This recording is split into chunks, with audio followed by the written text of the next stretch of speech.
بسم اللہ الرحمن الرحیم۔ السلام علیکم۔ ایک روایت میں ہے کہ حضور صلی اللہ علیہ وآلہ وسلم نے فرمایا ہے کہ جو شخص ان 5 کلموں کے ساتھ دعا کر کے جو سوال بھی کرے گا اللہ اسے پورا کریں گے۔ جو کوئی ان 5 کلمات کو صبح شام خلوصی دل سے پڑھے گا یا سنے گا تو وہ ہر قسم کی بلاؤں سے، مصیبتوں سے، تکلیفوں سے محفوظ رہے گا اور اس کی سب جائز خواہشات پوری ہوں گی اور اس کی دعائیں اللہ تعالیٰ قبول فرمائیں گے۔ تو آئیے مل کر ان کلمات کی تلاوت کرتے ہیں۔ تو سب سے پہلا کلمہ ہے لا الہ الا اللہ وحدہ لا شریک لہ۔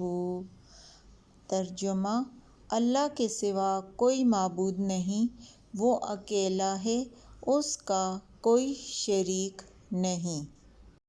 دوسرا کلمہ ہے لہ الملک ولہ الحمد۔ ترجمہ: اسی کا تمام ملک ہے اور اسی کی تمام تعریف ہے۔